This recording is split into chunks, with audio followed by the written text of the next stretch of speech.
أعوذ بالله من الشيطان الرجيم بسم الله الرحمن الرحيم দরবারে শুকরিয়া জানাই যিনি সুস্থ রেখেছেন, ভালো রেখেছেন, ঈমানের সাথে রেখেছেন। খুশি হয়ে বলছি আলহামদুলিল্লাহ। আরো জোরে বলেন আলহামদুলিল্লাহ। বাংলাদেশকে সবচেয়ে বেশি চিকিৎসা খাতে, সামরিক খাতে, অর্থনৈতিক খাতে সাহায্য দেয় পৃথিবীর কোন দেশ? বলেন। আমেরিকা। জোরে বলেন। আমরা মুসলমান, ওরা কি মুসলমান? আমাদের সাহায্য দিচ্ছে। আমাদের মতোই মুসলমান আফগানিস্তান, বলে আমাদের মতোই মুসলমান ইরাক ভেঙে টুকরা টুকরা করেছে, আফগানিস্তান ভেঙে টুকরা টুকরা করেছে, আমাদেরকে সাহায্য দিচ্ছে। এর কারণ আছে না? কি কারণ বলেন তো? আল্লাহ রাব্বুল আলামিন বলেন, ওয়ালান তারদা আনকাল ইয়াহুদ ওয়ালান নাসারা হাত্তা তাত্তাবিআ মিল্লাতাহুম কুল ইন্না হুদাল্লাহি হুয়াল হুদা ولئن اتبعت أهواءهم بعد الذي جاءك من العلم ما لك من الله من ولي ولا نصير। জোরে বলেন আল্লাহু আকবার। সূরা বাকারা প্রথম নাম্বার পারা 18 নাম্বার পৃষ্ঠার প্রথম নাম্বার লাইনের 120 নাম্বার আয়াতটা তাফসীরে মুনির থেকে বলছি। আল্লাহ পাক বলেন, হে নবী, কখনো ইহুদি এবং খ্রিস্টানেরা আপনার প্রতি সন্তুষ্ট হবে না। মজারের আগে লাং আসলে অল্প হয়, কখনোই হবে না। তার এর আগে দিয়েছেন আল্লাহ লাং। কখনো ইহুদি খ্রিস্টান যারা আছে, কাফের মুশরিক, এরা আপনাদের প্রতি সন্তুষ্ট হবে না হাত্তা তাত্তাবিআ মিল্লাতাহুম, যতক্ষণ পর্যন্ত আপনি তাদের অনুসরণ না করবেন।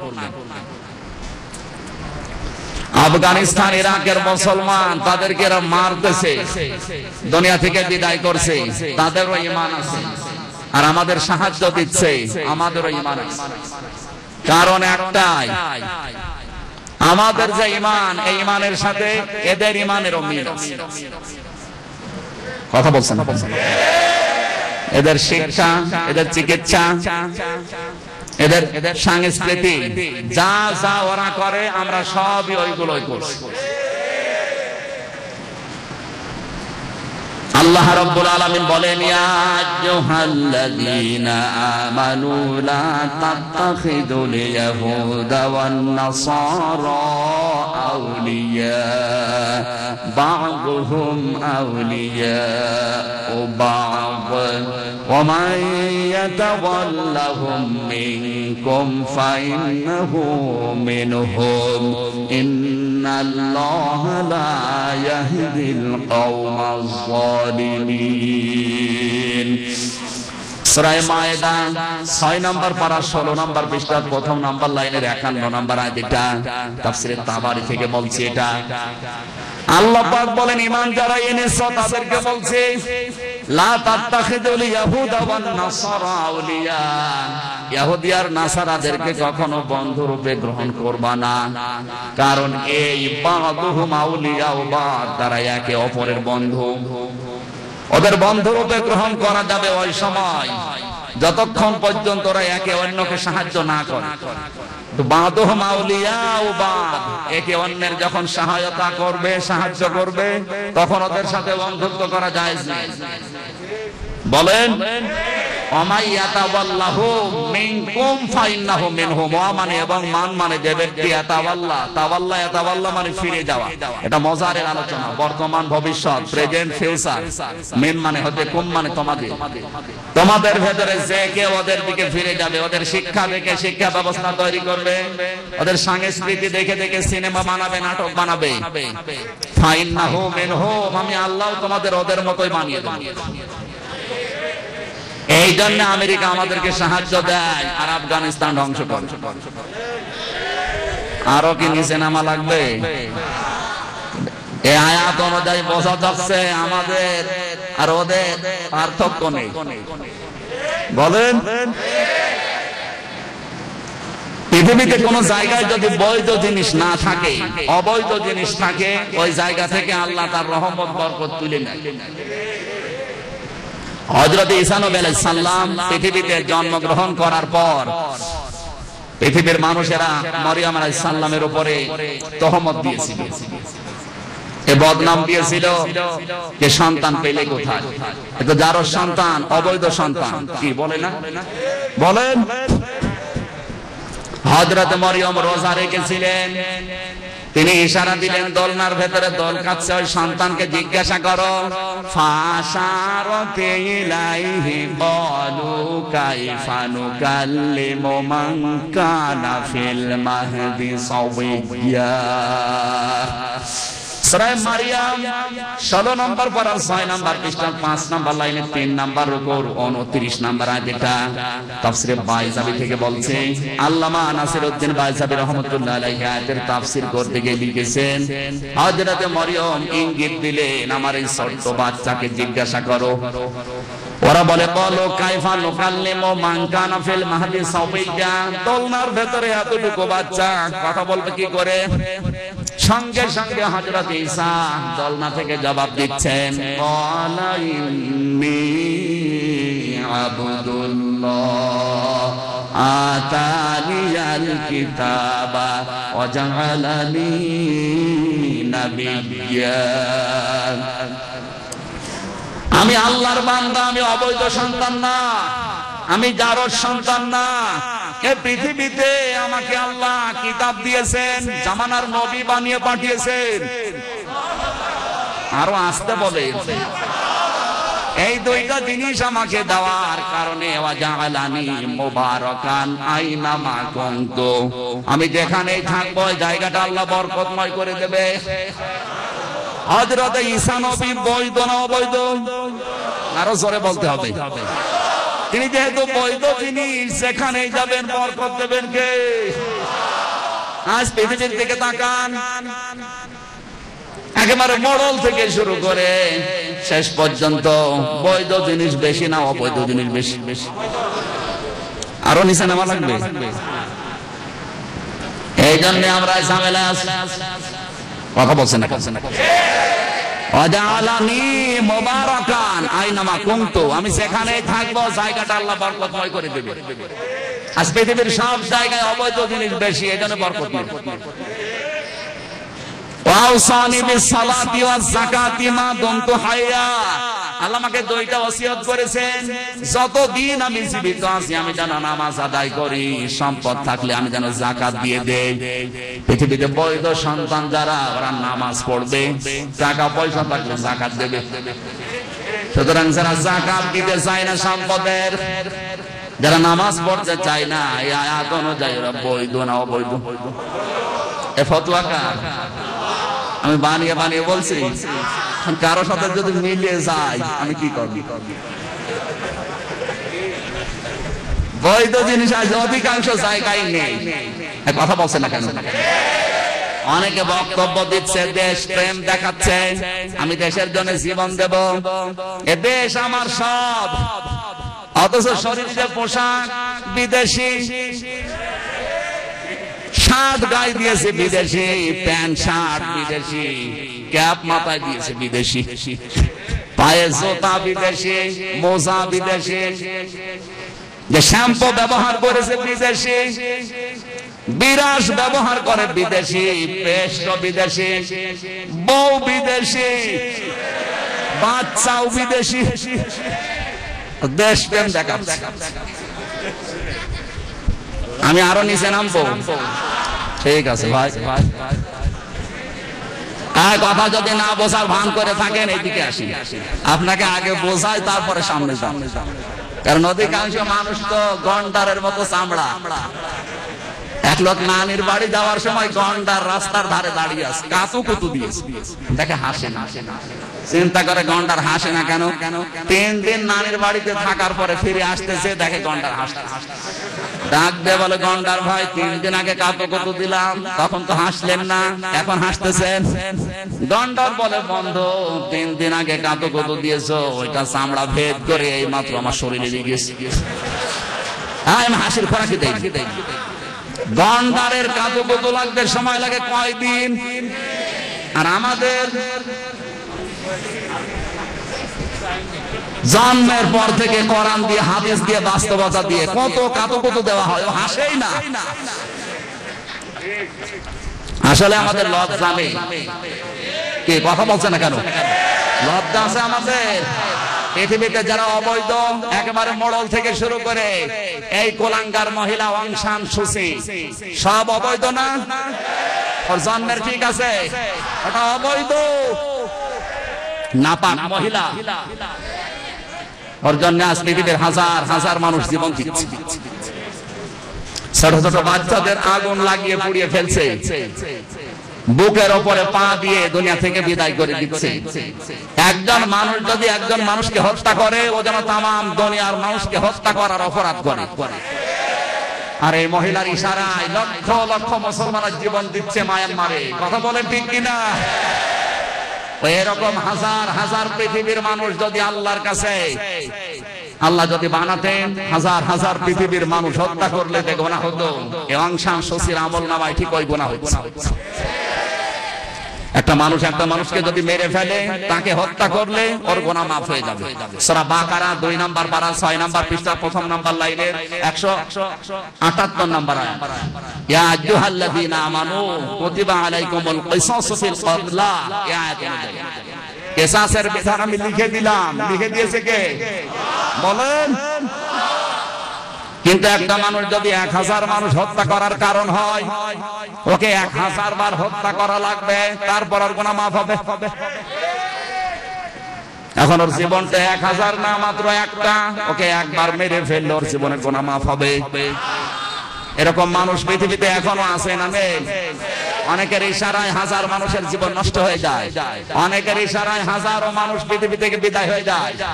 তাকে তো একবার মারলে ওর গুনাহ মাফ হবে না, মারা লাগবে 1000 বার। কথা বলুন। আর আল্লাহ এই জন্যই কিয়ামত বানিয়েছে। লজ্জা নেই বলছিলাম আমাদেরকে। আমাদের যদি লজ্জা থাকতো, আজ পৃথিবী আরো পরিবর্তন হয়ে যেত। একটা লোক ঢাকা ক্যান্টনমেন্টের সামনে দিয়ে যাচ্ছে, হোটেলের বয় ডাক দিয়ে বলে, ভাই খাবার খেয়ে যান। ও মনে করছেন ফ্রি খাবার, যা দেয় সবই খায়, মনে করছে টাকা তো আর দেওয়া লাগবে না, আমাকে ডেকে খাওয়াচ্ছে। খাবার দাবার শেষ করে বেরিয়ে যাচ্ছে, হোটেলের মালিক বলে, ভাই টাকা দেবেন না। বলছে, কিসের টাকা? আপনার বয় তো বলে না যে টাকা দিয়ে খাওয়া লাগবে, আমি তো চলে যাচ্ছিলাম, আমার ডাক দিয়ে খাওয়াইয়েছে, আমি কষ্ট করে খেয়েছি, আমারই টাকা দেন। হাসির খোরাকি দেয় না ভাই, এখানে চিন্তা।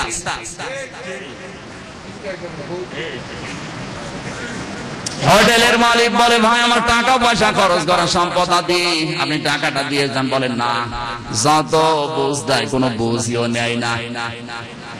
টাকা দেবেন না? বলছে না, আপনাকে অপমান করব। বলছে করেন। নাপিত নিয়ে এসে পোড়া মাথা দিয়েছে টাক করে, ডাক দিয়ে বলছে, কি এবার অপমান মনে হয়? বলছে, কিসের অপমান? চুল কাটতে পারছিলাম না, আমার ভালো হয়েছে। ছেঁচড়া, একটা ছেঁচড়া। ওর লজ্জা আছে? বলেন। ডাক দিয়ে বলে, অপমান মনে হয় না? মাথায় দিয়েছে ঘোল। ছোট ছোট ছেলে মেয়েদেরকে বলে, ওর পেছনে হাত তালি দে। পুরা এলাকা ঘোরা, এলাকা ঘুরে আসার পরে বলে, কি এবার অপমান মনে হয়? কিসের অপমান? হাজার হাজার টাকা খরচ করে মানুষ এরকম আনন্দ পায় না। নাউজুবিল্লাহ। ছেঁচড়া কারে বলে? ডাক দিয়ে বলে, অপমান যদি মনে না হয় 100 বার কান ধরে উঠবস কর। করেছে। বলে, কি এবার মনে হয়? বলে, কিসের অপমান? মতো ব্যায়াম হচ্ছে। এর মতো লজ্জাহীন পৃথিবীতে আছে? আর আমাদের অবস্থা ঠিক ওই রকম। যত লজ্জা দেওয়া হয়, লজ্জাই লাগে না, কারণ লজ্জা তো নেই। কথা বলুন। আল্লাহ জানিয়েছেন অবৈধ জিনিস যেখানে থাকবে বরকত তুলে নেব, আর পৃথিবী এখন অবৈধ জিনিসে ভরে যাচ্ছে। আল্লাহ আমাদের হেফাজত করুন। আমি নিচে নামলাম না, জোরে বলেন আমিন। দরুদ পড়ি, সালাম পাঠাই আমাদের নবী, বিশ্ব নবী, মানবতার বন্ধু মুহাম্মদ রাসূলুল্লাহ সাল্লাল্লাহু আলাইহি ওয়াসাল্লামের প্রতি। আমাদের নবী ছিলেন মানবতার বন্ধু। জোরে বলেন তো কি? আরো আসতে বলেন। পৃথিবীতে যারা মানবতার বন্ধু হয়ে গেছে আজও তাদের নাম মানুষ স্মরণ করে। নবীজি দুনিয়ায় খুব বেশি দিন বেঁচে ছিলেন না, মাত্র 63 বছর। 63 বছরে মানবতার জন্য যা করেছেন, কিয়ামত পর্যন্ত 1000 বছর হায়াত দিয়েও মানুষ এই কাজ করতে পারবে না। বাংলাদেশের বন্ধু ছিলেন বঙ্গবন্ধু, এজন্য তার নাম শুনলে মানুষ দোয়া করে। কথা বলছেন? আজকে পড়ছিলাম আসার সময়, বঙ্গবন্ধু বাংলার বন্ধু হলেন কি করে। ধানমন্ডির 32 নম্বর বাড়িতে তিনি লেখালেখি করছিলেন। গ্রাম্য এক কৃষক কিছু ফল ফলাদি ফসলাদি নিয়ে এসেছে তার বাড়িতে। দারোয়ানকে বলে, ভাই এগুলো আমি বঙ্গবন্ধুকে খাওয়াবো, আমার নিজের হাতে তৈরি করা। দারোয়ান বলে, না, উপরে যাওয়া যাবে না, আপনি দাঁড়ান, আমি একটু অনুমতি নিয়ে আসি। দারোয়ান গেছে, স্যার আপনার সাথে একটা গ্রাম্য কৃষক এসেছে, দেখা করবে, ফল ফলাদি নিয়ে এসেছে। উনি হয়তো ব্যস্ত ছিলেন কাজে, ডাক দিয়ে বলে, বেটা ওরে 20টা টাকা দিয়ে। দারোয়ান চিন্তা করছে 20 টাকা দিয়ে দেবো। 2 তলা থেকে নিচ তলা পর্যন্ত আসতে আসতে 20 টাকা 10 টাকা হয়ে গেছে। জোরে বলেন সুবহানাল্লাহ। 10টা টাকা এনে বলে দারোয়ান, এই নেন, আপনাকে 10 টাকা দিয়েছে বঙ্গবন্ধু। লোকটা বলে, ভাই আমি 10 টাকা নেওয়ার জন্য আসি না, আমি এসেছি এই খাবারগুলো বঙ্গবন্ধুকে খাওয়াবো, আপনি আমাকে নিয়ে চলেন। নিয়ে গেছে 2 তলায়, ডাক দিয়ে বলে, স্যার আপনার সম্পদ টাকা পয়সা নেওয়ার জন্য আমি আসি না, এসেছি এই সম্পদগুলো আপনাকে খাওয়াবো, এগুলো আমার হাতের তৈরি করা ফসল। বঙ্গবন্ধু বলে, বেটা তোমার আমি 20 টাকা দিলাম, 10 টাকা ফেরত দাও কেন? কৃষক বলে, না স্যার আপনার দারোয়ান তোমার 10 টাকা দিয়েছে। আপনি হাসতেছেন কোন কারণে? এখানে শিক্ষা আছে। আমি কোন কথা আন্দাজে বলছি না, সে কথা বলি ওখান থেকে শিক্ষা বের করি। আশেপাশে কথা বলার আমার অভ্যাস নেই, আর আমি ওগুলো পছন্দ করি না। যে কথাই বলবো ওখান থেকে বাস্তবে একটা শিক্ষা নিয়ে আসি। বঙ্গবন্ধু চিন্তা করলেন, আল্লাহ 2 তলা থেকে নিচতলা পর্যন্ত নামতে নামতে যদি 20 টাকা 10 টাকা হয়ে যায়, এ দেশ ডিজিটাল হবে। এই জন্যই তিনি ওই দিনের পরে ইসলামিক ফাউন্ডেশন গঠন করেছিলেন।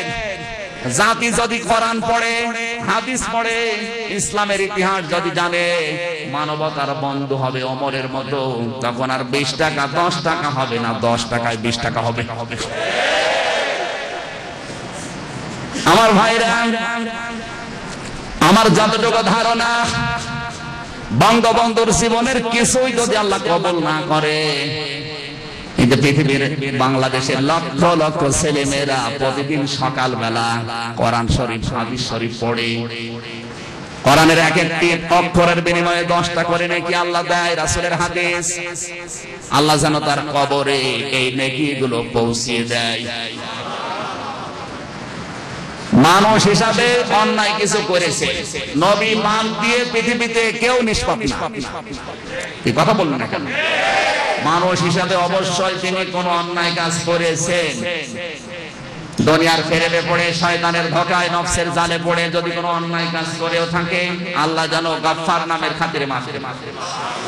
আল্লাহ যদি তার জীবনের অপরাধ মাফ করে দেয়, আমাদের ক্ষতি আছে? বলেন। আল্লাহ যদি তাকে জান্নাত দেয়, আমাদের লস হয়ে যাবে? আল্লাহ যেন বাংলার এই বন্ধুকে জান্নাত দান করেন, জোরে বলেন আমিন। সম্মানিত ভাইরা,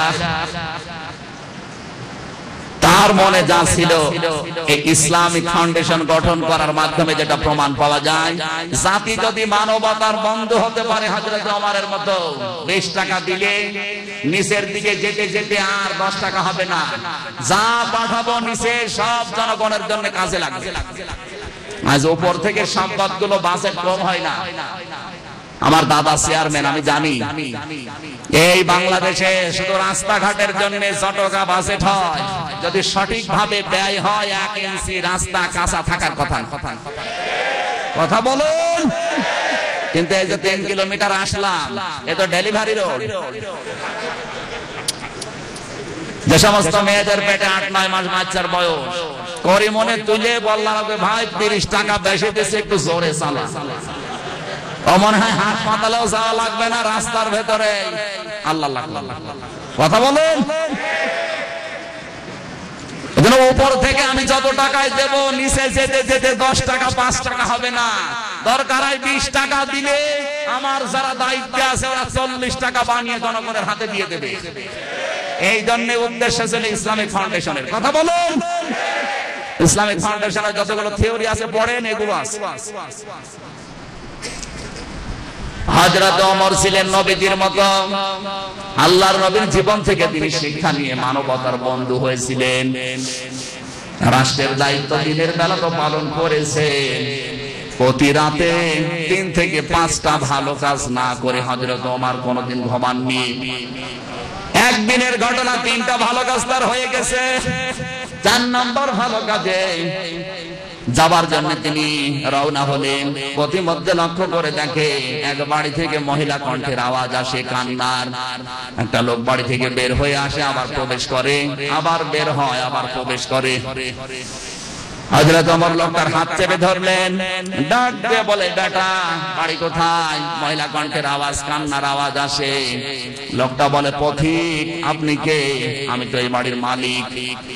হযরত ওমর থমকে দাঁড়ালেন, ডাক দিয়ে বলে, ভাই আপনাকে আমি চিনতে পারি নাই, বারবার বের হচ্ছিলেন আর মহিলা কণ্ঠের কান্নার আওয়াজ আসে, এই জন্য জিজ্ঞাসা করলাম। লোকটা বলে, আমার মতো বিপদের দুনিয়ায় কেউ পড়ে নাই, কেউ পড়বেও না। হযরত ওমর বলে, কি বিপদ? বলে, আপনাকে বলে লাভ হবে কি? বলেন না ভাই একটু। না, সর বান্দার মতো লেগে আছে। লোকটা বলে, পথিক আমার স্ত্রী সন্তান সম্ভবা, এখনই তার বাচ্চা হবে, কিন্তু আমার ঘরের ভেতরে কোনো মেয়ে লোক নেই, আর আমি এই বিষয়ে একেবারে অনভিজ্ঞ, কিচ্ছু জানি না। আমার স্ত্রী কান্নায় ভেঙে পড়েছে, তার অবস্থা দেখে আমি সহ্য করতে পারি না, এজন্য বারবার বের হয় আর প্রবেশ করি। হযরত ওমর বললেন, ভাই দাঁড়ান, আমি একটু দেখি কিছু করতে পারি কিনা। এক দৌড়ে বাড়িতে চলে গেলেন। স্ত্রীকে ডাক দিয়ে বলে, আব্দুল্লাহর মা, আমার আল্লাহ জান্নাত বিক্রি করছে, যদি কিনতে যাও আমার সাথে দৌড়াও। কিছু ন্যাকড়া নাও, কিছু তেল নাও, কিছু আটা নাও, আল্লাহ জান্নাত বিক্রি করে দিচ্ছে, যদি কিনতে চাও আমার সাথে দৌড়াও। তারা জান্নাত মনে করেছিল মানবতার খেদমতের ভেতরে। বলেন, শুধু বাংলাদেশের মতো জায়গা না, এই বাংলাদেশ 14টা চূড়া দিলে যত বড় হয়, সৌদি আরব একাই অত বড়। তামাম দুনিয়ার অর্ধেক জায়গা হযরত ওমরের হাতে আল্লাহ দিয়েছিলেন। সেই লোকটা নিজের স্ত্রী নিয়ে দৌড়াচ্ছে মানবতার সেবা করার জন্য। এ বাংলাদেশে একজন মেম্বার পাওয়া যাবে এরকম চরিত্রের?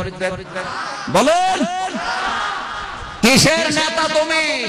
নেতৃত্ব দিতে হলে ওমরের মতো চরিত্র অর্জন করা লাগবে।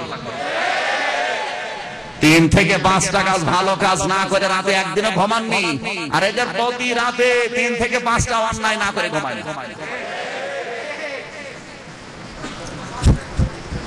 স্ত্রীকে নিয়ে গেলেন, বাড়ির ভেতরে প্রবেশ করিয়ে দিলেন। কিছুক্ষণ পরে আওয়াজ আসতেছে, খলিফাতুল মুসলিমিন, আপনার বন্ধুকে সুসংবাদ দিন, আল্লাহ তার একটা পুত্র সন্তান দিয়েছে, ছেলেটাও সুস্থ আছে, মাও সুস্থ আছে। হযরত ওমর কথা শোনার পরে বললেন, আলহামদুলিল্লাহ। যার ছেলে সে বলে ইন্না লিল্লাহ। হযরত ওমর বলে, ভাই আপনার তো খুশি হয় আলহামদুলিল্লাহ পড়ার কথা, আপনি ইন্না লিল্লাহ পড়েন। লোকটা বলে, খলিফাতুল মুসলিমিন, আপনাকে আমি চিনতে পারি নাই, ভুল হয়ে গেছে, আমারে মাফ করে দেন। আমি এমনিতেই সন্তান পেয়েছি খুশি, কিন্তু আপনি আমার জন্য দৌড়াদৌড়ি করলেন, এই জন্য ভয়ে পড়েছি, ইন্না লিল্লাহ। হযরত ওমর বলে, ভাই মাপ আমার কাছে না, মাপ তো আপনার কাছে আমার চাওয়া দরকার। আমি দেশের দায়িত্ব নিয়ে বসে আছি, আর আমার এলাকার ভেতরে আপনি এত বড় বিপদে আছেন, আমি আগে ভাগে এসে খোঁজ নিতে পারি নাই। এজন্য কিয়ামতের ময়দানে আল্লাহর দরবার আমারে কাঠ গড়ায় দাঁড় করাবেন না। এই ছিল মানবতার বন্ধু। আজ বাংলাদেশের 1628 জন মানুষ দায়িত্ব আছে। প্রতিটি মানুষের চরিত্র আমরা এইরকম দেখতে চাই। কথা বলে ঠিক কিনা? এরকম চরিত্রের অধিকারী প্রধানমন্ত্রী শেখ হাসিনা কিন্তু এইটাই চায়। আপনি তাকে জিজ্ঞাসা করেন, ডিজিটাল বাংলাদেশের যে থিওরি 19টা পয়েন্ট আছে, তার 1 নম্বরে শুধু আমি নিজে খেয়ে থাকবো, নিজে পড়বো তা না, সব দলের লোক খেয়ে থাকবে, বাংলার 16 কোটি মানুষ, এইটাই আমার উদ্দেশ্য। আপনি প্রধানমন্ত্রীকে জিজ্ঞাসা করলে এই আওয়াজই দেবে। আমার আল্লাহর উদ্দেশ্য কি? কোরআনে কারীম জানিয়েছে, কাইলা ইয়াকুনা দুলাতাম বাইনাল আগনিয়াই মিনকুম। সূরা হাশর 28 নম্বর পারা 5 নম্বর পৃষ্ঠা 5 নম্বর লাইনের 1 নম্বর রুকু 7 নম্বর আয়াতের মাঝের অংশে আছে। তাফসীরে ইবনে কাসির থেকে বলছে, আল্লাহ পাক বলেন, আমার ইচ্ছা, আমার মানসা, আমার আকাঙ্ক্ষা এই প্রতিটি মানুষের কাছে টাকা পয়সা থাকবে, খাবার থাকবে, কেউ খেয়ে থাকবে না খেয়ে থাকবে, এটা আমি আল্লাহ চাই না। প্রধানমন্ত্রী এইটাই চাই। কথা বলছেন না কেন? ডিজিটাল মানে সমান সমান, ডিজিটাল মানে একটার পরে একটা, ডিজিটাল মানে গণনা। ডিজিটাল মানে কি বলেন? সম্মানিত ভাইরা, এখানে 1628 জন মানুষ আমরা যদি হযরত ওমরের এই চরিত্রটা গ্রহণ করাতে পারি, বিশ্বাস করেন এই যে ডিজিটাল হওয়ার জন্য কোনো টার্গেটই লাগবে না, 16 ঘন্টায় যথেষ্ট। আল্লাহ যেন আমাদের এই পরিচালক যারা আছে এইরকম চরিত্র দান করেন। জোরে বলেন আমিন। বাড়ির মালিক কিছু টাকা হযরত ওমরের হাতে দিয়ে বলেন, খলিফাতুল মুসলিমিন, রাতের বেলা যে মেয়ে লোকটা নিয়ে এসেছিলেন আমার স্ত্রীর খেদমত করানোর জন্য, এই টাকাগুলো ওই মেয়ে লোকটাকে দিয়ে দেবেন। হযরত ওমর বলে, ভাই টাকা লাগবে না, রাতের বেলা যে মেয়ে লোকটাকে আপনার স্ত্রীর খেদমত করানোর জন্য নিয়ে এসেছি, ওটা পেশাদার কোনো নার্স না, ওটা সেবিকা না, ওটা ধাত্রী না, ওটা আমার নিজের স্ত্রী। নবীজি মানবতার বন্ধু ছিলেন, তাকে অনুসরণ করে হযরত ওমর হয়েছিলেন মানবতার বন্ধু। এজন্য আজ পর্যন্ত নবীকে সালাম দেওয়ার পাশাপাশি ওমরকে মানুষ সালাম দিচ্ছে। বলেন, কিছুদিন আগে আমি আসলাম, কিয়ামত পর্যন্ত যত মানুষ দুনিয়া আসবে শুধু নবীকে না, আবু বকরকে ওমরকেও সালাম দিয়ে আসবে। আল্লাহ আমাদেরকে দুনিয়ায় যাদের বাঁচিয়ে রেখেছেন মানবতার জন্য জীবনটা ব্যয় করার তৌফিক যেন দান করেন। জোরে বলেন আমিন। আমার জীবনটা যদি মানবতার কল্যাণে ব্যয় না হয়, তা আমি আর কুকুর সমান। বলেন, কুকুরের দ্বারাও কোনো উপকার হয় না, আমার দ্বারাও উপকার হয় না। ওর আর আমার ভেতরে কোনো পার্থক্য নেই। কথা বলেন ঠিক কিনা? আমার আজকের আলোচনার বিষয় হচ্ছে হক। যেহেতু সময় কম, আপনারা নামাজ পড়েননি, ঈশার নামাজ। কোরআনের তাফসীর, এক একটা শব্দের ভেতরে এত কথা আল্লাহ লুকিয়ে রেখেছেন, যত গবেষণা করবেন তত নতুন নতুন তথ্য বের হবে। বাংলাদেশে কোরআন নিয়ে হাদিস নিয়ে গবেষণা হয় না, এর উপরে মেহনত হয় না। যত মেহনত হয় লালন শাহ জীবনী নিয়ে। কথা বলুন, এদেশের মেহনত হয় রবীন্দ্রনাথ ঠাকুরের জীবনী নিয়ে। এদেশের গবেষণা হচ্ছে ন্যাংটা বাবা নিয়ে। বাবার ভেতরে কি আছে না দেখে দম নেই। কি আছে ওর ভেতরে? যে ফরজ তরফ করে থাকে ওর ভেতরে আছে কি? গত বছরে শরীয়ত পরে গিয়েছিলাম সুরেশ্বরের দরবারে। বিশাল পাগড়ি মাথায় দিয়ে বসে আছে একজন গেটে। আমারে বলছে, হুজুর আমার মাথায় পাগড়ি, তাতে কি হয়েছে? ভেতরে যে বাবা আছে, বাবা কিন্তু ঠিকই ন্যাংটা। ওখানে গবেষণা হচ্ছে। ভেতরে যে দেখি কিচ্ছু নেই, ওরা উল্টা পাল্টা আমার দিকে তাকায় আর বলে, ঘৃণা করবেন না, আমার ভেতরে মাল আছে। মাল যা আছে তো দেখা যাচ্ছে, নতুন মাল দেখা, ওই মাল তো সবাই আছে। কি মাল? মানুষ মনে করে এই মাল। এই নিয়ে গবেষণা হয়। এদেশে বাবা নিয়ে গবেষণা হচ্ছে। যত চিন্তা ভাবনা থিওরি গবেষণা করা দরকার কোরআন নিয়ে। বলেন, আল্লাহ তাআলা বলেন আফালা ইয়াতাদাব্বারুনাল কোরআন, কি হয়েছে কোরআন নিয়ে গবেষণা করো না কেন? নবীজি 15 বছর গবেষণায় ছিলেন। অনেকে বলে ধ্যান করেছে, কিসের ধ্যান? আল্লাহর নবী 15 বছর তিনি গবেষণায় ছিলেন যে পরিবার, সমাজ, রাষ্ট্র, এ দেশ পরিবর্তন করা যায় কি করে। তার 15 বছরের গবেষণার ফল হিসাবে আল্লাহ তাআলা তাকে দিয়েছেন, ইকরা, হে নবী আপনি পড়েন। কি করে বলেন? পড়বেন কার নাম নিয়ে? বিসমি রব্বিকা, আপনার রবের নাম নিয়ে।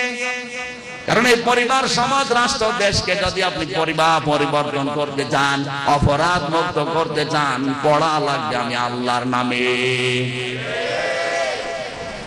এখন আমাদের আল্লাহর নামে পড়া কম না বেশি? নেই। ক্লাস 1 থেকে মাস্টার্স পর্যন্ত তাকান, কোরআনের একটা আয়াত পাবেন না, একটা হাদিস নেই। ইসলামের ইতিহাসে নবীজির কোনো জীবনী নেই, সাহাবীদের কোনো আদর্শ নেই। আছে? অথচ সাহাবীদের জীবনী আল্লাহ নিজে বর্ণনা করেছেন কোরআনে কারিমে, লাকাদ কানা ফি কসাসিহিম ইবরাতুল লিউলিল আলবাব। হে নবী, সাহাবায়ে কেরামের জীবনের ভেতরে উত্তম আদর্শ লুকিয়ে রেখেছি, বর্ণনা করেন মানুষের জন্য যারা জ্ঞানী, এদের কাজে লাগবে। এই সমস্ত জিনিসগুলো আজ যদি আমরা শুনতাম, জানতাম আর মেনে নিতাম, অপরাধ মুক্ত হওয়া সম্ভব হতো। কথা বলছেন না কেন? আল্লাহ রাব্বুল আলামিন তার নামে পড়ার জন্য আদেশ দিয়েছেন, 15 বছরের ফল। নবীকে আল্লাহ অন্য কোনো আদেশ দিতে পারতেন না? না দিয়ে কেন পড়াশোনার কথা বললেন? নবীর গবেষণার ফল পায় পড়াশোনা, আর এদেশে অনেকে গবেষণা করে পড়াশোনারও বাদ দিয়ে দিচ্ছে। কথা বলেন না কেন? পীর নামে যারা দাবি করছে, দেশে প্রায় 48,000-এর উপরে পীর। আপনি তাকান, একটা দরবার দেখান তো যেখানে পড়াশোনা হয়, গবেষণা হয়, দেখান। অর্থনীতি কাকে বলে জানে না, ব্যাংকিং ব্যবস্থা কাকে বলে জানে না, যাকাত ভিত্তিক অর্থনীতি কায়েম করার জন্য কি কি থিওরি লাগবে জানে না, কিচ্ছু জানে না, পীর হয়ে বসে আছে। নবীজি গবেষণা করে পেয়েছেন, পড়ো, ইকরা। ইকরা শব্দের 4টা অর্থ হয়। ইকরা মানে পড়ো, ইকরা মানে বোঝো, ইকরা মানে অনুধাবন করো, ইকরা মানে মানুষের কাছে প্রচার করো। আর এরা আরো গবেষণা করে পড়াশোনা সব বাদ দিয়ে শুধু হু হু হু। কোথায় পেয়েছেন? কোরআনে কারিমে আল্লাহ জানিয়েছেন, লিল্লাহিল আসমাউল হুসনা ফাদউহু বিহা ওয়া দারুল লাযিনা ইলহিদুনা ফি আসমাই সায়ুজজাউনা মা কানু ইয়ামালুন। সূরা আরাফ 9 নম্বর পারা 13 নম্বর বিচার 4 নম্বর লাইনের 180 নম্বর আয়াত। এটা তাফসীরে বাইজাবি মুফাসসির লিখেছেন, আল্লাহর নাম সুন্দর সুন্দর অনেক আছে, যে কোন নামে তাকে ডাকো, কিন্তু সাবধান, আল্লাহর নাম যারা পরিবর্তন করে ফেলে, যারা আল্লাহর নামের সাথে ইলহাদ করে, তাদের সাথে মিলিত হয়ে তোমরা ডেকো না। আজ অনেকের দরবারে হু হু জিকির হয়। কোরআন শরীফ খুঁজে দেখেন তো এরকম কোন জিকির কোরআনে পাবেন? কোরআন পড়তে গিয়ে আল্লাহ নির্দেশ দিয়েছেন, রাত্তিলিল কোরআন তারতিলা, স্পষ্ট ভাবে থেমে থেমে সুন্দর আওয়াজে পড়া লাগবে। কথা বলছেন না কেন? যে জিনিস যত ভালো হয় তার নকল বের হয় তত বেশি। পীর সাহেব, আল্লাহর ওলি ভালো জিনিস, কিন্তু এগুলোকে পুঁজি করে আজ অনেকেই ব্যবসা করে যাচ্ছে। কথা বলছেন না কেন? হাজার হাজার ভণ্ড বের হচ্ছে, নামের আগে পীর লাগিয়ে দেদারসে ব্যবসা করছে। এই যে দেওয়ানবাগি নাম ধরে বললাম এই কারণে, কিছুদিন আগে বক্তব্য দিয়েছে, নবীকে আমি দেখলাম উলঙ্গ হয়ে পড়ে আছে, ফাতেমাকে আমি বিবাহ করেছি, এই সমস্ত বক্তব্য তার মুখে। এগুলো ধর্ম বিরোধী কথা না? বলেন, ধর্মীয় অনুভূতিতে আঘাত দিচ্ছে না? যে তো শাস্তি হওয়া দরকার ছিল না, আরো জামায়াতর হচ্ছে। অন্যান্য পীর যারা আছে ওরা চিন্তা করবে, ও যদি নবীকে উলঙ্গ দেখে ওর মর্যাদা বেড়ে যায়, আমরা আরো নিচে নামি। মক্কা মদিনায় 45 দিন ছিলাম, কোন শিরক আর বেদাত আমি দেখতে পাইনি। সুবহানাল্লাহ বলতে পারেন না? যতগুলো প্রদেশে আমি গেছি, জেদ্দায় গিয়েছিলাম, তায়েফে গিয়েছিলাম, নাজরানে গিয়েছিলাম, রিয়াদে গিয়েছিলাম, আল কাসিমে, দাম্মামে, মক্কা মদিনায়, কোন জায়গায় শিরক বেদাত কিচ্ছু নেই। যত শিরক আর বেদাত বাংলাদেশ, ভারত আর পাকিস্তান। কথা বলছে না কেন? ওদের ওখানে শিরক আর বেদাত নেই একটা কারণে, কারণ ও জন্মের পরেই কোরআন হাতে তুলে নেয়। কথা বলেন না কেন? ওদের মেহনত, ওদের চিন্তা ভাবনা, ওদের পরিশ্রম সব কোরআনের উপরে। আর আমরা কোরআন বাদ দিয়ে অন্য জিনিস নিয়ে করি, আর ওরাই আমাদের ধোঁকা দেয়। কথা বলেন না কেন? আল্লাহ আমাদের হেফাজত করুন, জোরে বলেন আমিন। আজকের যে তেলাওয়াতকৃত আয়াত, আমার সাবজেক্ট হক। কি বললাম? হক মানে কি? হক মানে নিষ্ঠা, হক মানে অধিকার, হক মানে সত্য। 99টা অর্থ হয় হকের। আমি একটা একটা করে সূরা নিসা 36 নম্বর আয়াতটা আমরা পড়েছি। কষ্ট হচ্ছে আপনাদের? এই আয়াতের ভেতরে যতটুকু শিক্ষা দেওয়া যায়, পড়া তো বলা যাবে না, অনেকগুলো তথ্য আছে এর ভেতরে। 36 নম্বর আয়াতটা আমরা পড়েছি। আমরা এই আয়াতের ভেতরে যতটুকু কথা পারি শিক্ষা নিয়ে এখান থেকে বাড়ি যাব নাকি? কোন আয়াত থেকে কথা বলতে যদি কেউ চায়, কারো কথা শুনতে যদি কেউ চায়, 5টা বিষয় পরিধানযোগ্য। 1 নম্বরে তেলাওয়াত, 2 নম্বরে অর্থ, 3 নম্বরে শানে নজুল, 4 নম্বরে ব্যাখ্যা, 5 নম্বরে আয়াতের শিক্ষা নিয়ে তারপর বাড়ি যাব। আমরা এই 5টা বিষয় নিয়ে বাড়ি যেতে রাজি আছি তো? কারা রাজি আছে দেখে লিল্লাহি তাকবীর। এই দেখেন তো হাত তোলেনি কে? দেখেন তো হাত তোলেনি কে? এই হাত। আল্লাহ রাব্বুল আলামিন বলেন, ওয়া'বুদুল্লাহা ওয়া লা তুশরিকু বিহি শাইআ ওয়া বিল ওয়ালিদাইনি ইহসানা। হে পৃথিবীর মানুষ, তোমরা আল্লাহর ইবাদত করো। কার? আরো জোরে। এই যে ফতোয়া বক্তব্য, এটা কিন্তু আমির হামজা দিচ্ছে না। এই বক্তব্য কার? আমার আল্লাহ যদি কোনো বিষয় একবার রায় দিয়ে দেয়, ওটা তার বান্দা বান্দি যারা দাবি করবে মেনে নেওয়া কি অপরিহার্য, ফরজ। এই বাংলাদেশের প্রধান বিচারপতি এসকে সিনহা, উনি যদি কোনো একবার রায় দেন, ওই রায় যদি বাংলার জনগণ না মানে, ওকে এই দেশে থাকতে দেবে, ওকে হয় জেলখানায় দেবে অথবা দেশ থেকে তাড়িয়ে দেবে। 16 কোটি মানুষের জন্য একটা রায় দিয়ে দিল, এদেশের মানুষ পক্ষে যাক আর বিপক্ষে যাক মেনে নিতে বাধ্য। আমার মনে হয় মাঝে মাঝে বাংলার প্রধান বিচারপতি এসকে সিনহার চাইতে আল্লাহর ক্ষমতা একটু কম। একটু বেশি? কত বেশি? কোরআনে কারীম জানিয়েছে, ইয়া মা'শারাল জিন্নি ওয়াল ইনসি ইন ইসতাতা'তুম আন তানফুযু মিন আকতারিস সামাওয়াতি ওয়াল আরদি ফানফুযু লা তানফুযুনা ইল্লা বিসুলতান ফাবিআইয়ি আলাই রাব্বিকুমা তুকাযযিবান। জোরে বলেন আল্লাহু আকবার। সূরা রহমান 27 নম্বর পারা 11 নম্বর পৃষ্ঠা 9 নম্বর লাইনে 2 নম্বর উপর 33 34 নম্বর আয়াত। তাফসীরে আইসার তাফসীরে আছে এটা। আল্লাহ রাব্বুল আলামিন বলেন, হে পৃথিবীর জিন আর মানুষেরা, আমার রায়, আমার বক্তব্য, আমার আদেশ যদি ভালো না লাগে, আমার আসমানের নিচে জমিনের উপর থেকে বের হয়ে যা। কোথায় যাবেন? জায়গা আছে? সুতরাং আল্লাহর রায় মেনে নেওয়াই লাগবে যদি বান্দা বান্দি আমরা দাবি করি। কথা বলেন ঠিক কিনা? আল্লাহ বলেন, আমি রায় দিলাম আবুদুল্লাহ, ইবাদত করা লাগবে আমি আল্লাহর। ইবাদত প্রধানত 9 প্রকার। বিস্তারিত কথা আছে তাফসীরে ইবনে কাসিরের ভেতরে, সময় কম যেহেতু আমি থিওরি গুলো বলছি। 2 নম্বরে ওয়ালা তুশরিকু বিহি শাইআ, আমি আল্লাহর সাথে শিরিক করা যাবে না। কার সাথে?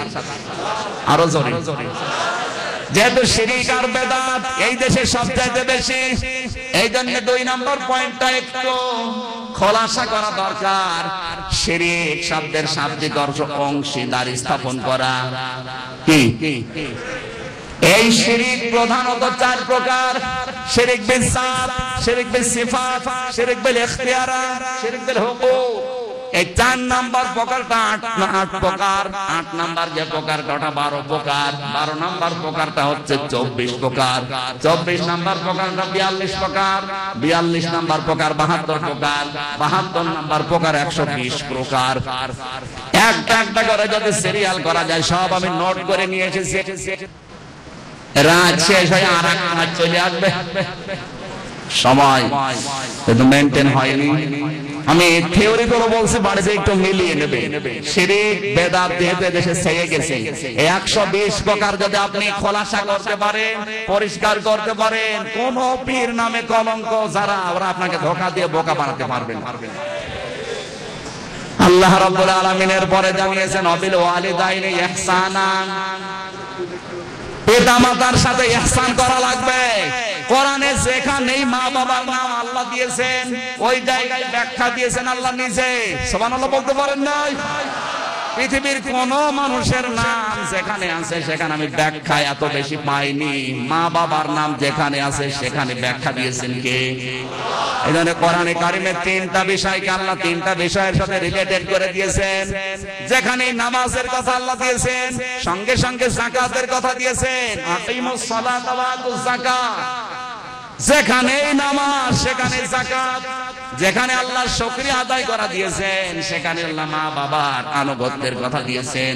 আনিশ করলি ওয়ালি ওয়ালিদাইকা ইলাইয়াল মাসির, আমি আল্লাহর শুকরিয়া আদায় করো, মা বাবার আনুগত্য করো।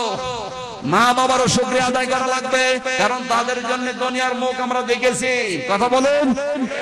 3 নম্বরে যেখানে আল্লাহর বিধান মেনে নেওয়ার কথা সেখানে রাসূলের বিধানও মেনে নেওয়ার কথা।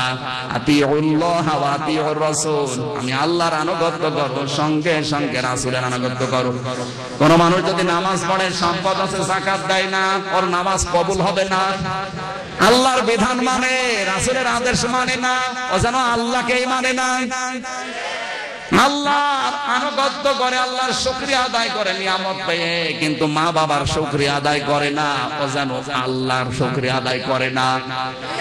এজন্য মা বাবার নামে ব্যাখ্যাটা আল্লাহ দুনিয়ার মানুষের হাতে দেয়নি, ব্যাখ্যাটা রেখেছেন কে? জোরে বলেন।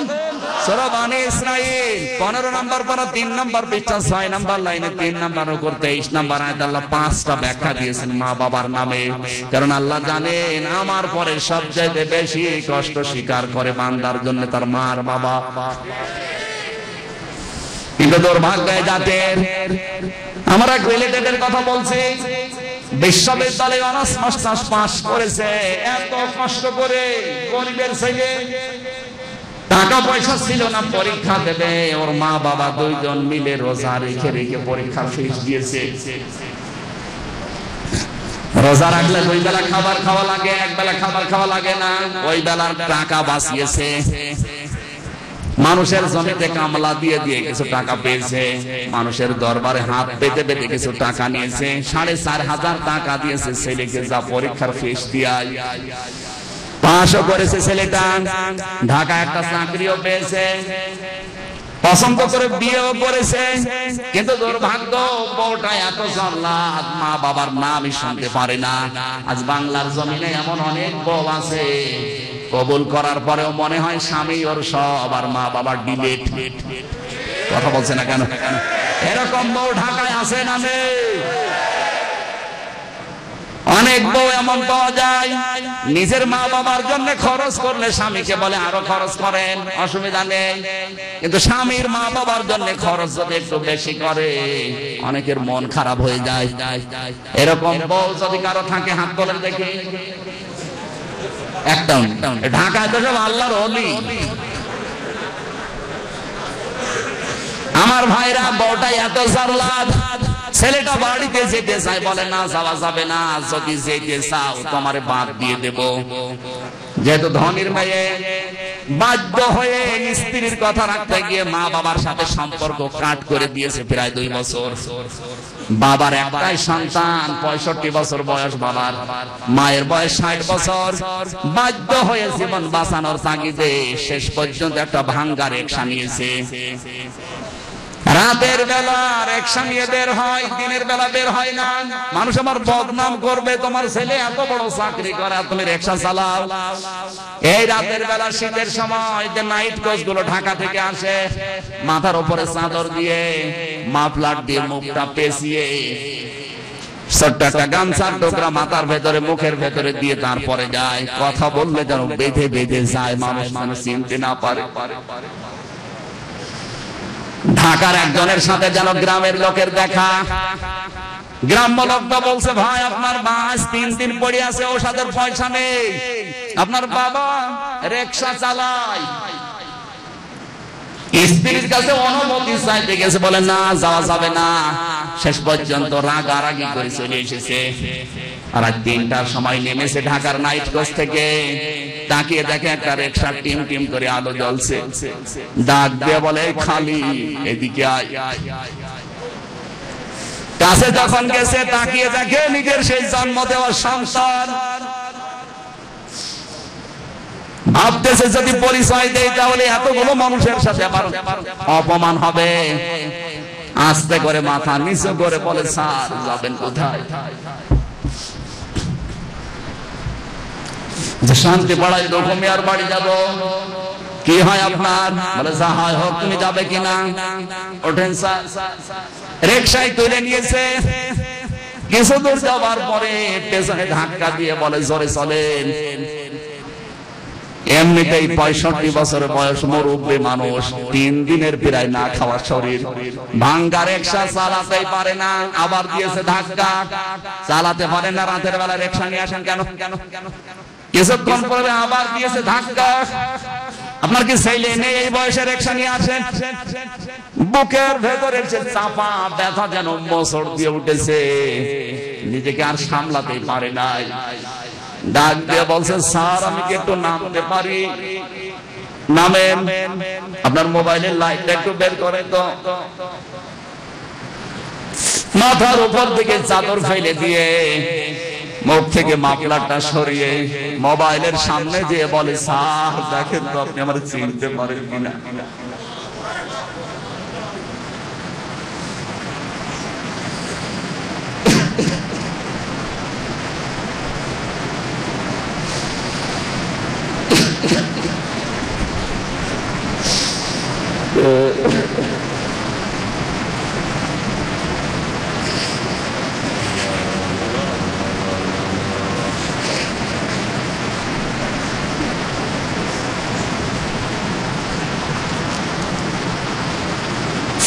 তোমাকে স্যার বানাতে গিয়ে আমার জীবনটা নষ্ট হয়ে গেছে।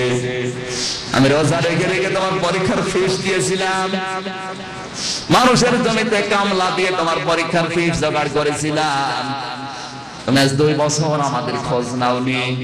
তোমার মাস 3 দিন পড়ে আছে, ঔষধের পয়সা নেই।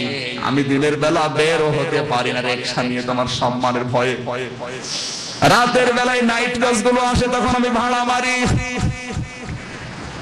ছেলেটা সঙ্গে সঙ্গে লাফ দিয়ে রিকশা থেকে নেমে বাবার পা জড়িয়ে ধরে বলে, আব্বা আমারে মাফ করে দেন।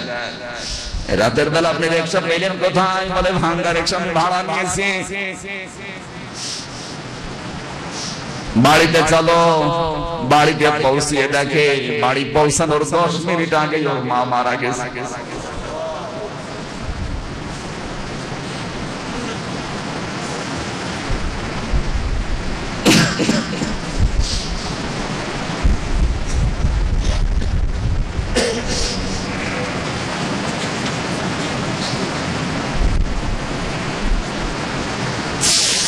বিশ্ব দেখে বাবা 2 মিনিটের ভেতরে হার্ট অ্যাটাক করে মারা গেছে। মা বাবার লাশ জড়িয়ে হাওমাও করে কাঁদে। ডাক দিয়ে বলে, আব্বা আম্মা আমি দুনিয়াও হারালাম, আখিরাতেও হারালাম, তোমরা আমাকে মাফ করে যেতে পারলে না। নবীজি এই জন্যই জানিয়েছেন, হুমা জান্নাতুকা হুমা নারুকা। মা বাপ তোর জান্নাত, মা বাপ তোর জাহান্নাম। দুনিয়ায় সব হারিয়ে গেছে, একদিন না একদিন আবার পাওয়া যাবে। বন্ধু হারিয়ে গেছে, আবার নতুন বন্ধু হবে। বান্ধবী হারিয়ে গেছে, আবার নতুন বান্ধবী হবে। বউ মারা গেছে, আবারও দুনিয়ায় বউ পাওয়া যাবে। কিন্তু মা বাপ যার একবার হারিয়েছে, তামাম দুনিয়া খুঁজলে ওই রকম মা বাবা পাওয়া যাবে না। কথা বলছেন না কেন? মা বাবা পাওয়া যাবে, হাজারো মা বাবা হয়ে আসবে, কিন্তু নকল। কথা বলুন। পৃথিবীতে মা বাবার মতো নিঃস্বার্থ ভাবে ভালোবাসা দুনিয়ায় কেউ দিতে পারে না। যারা ভালোবাসে ওর ভেতরে স্বার্থ আছে। সকালবেলা ওর বউ ডিভোর্স নামা পাঠিয়েছে, যেহেতু রাগারাগি করে এসেছিল, ওর চাকরিটা চলে গেছে, এখনো পাগলের মতো।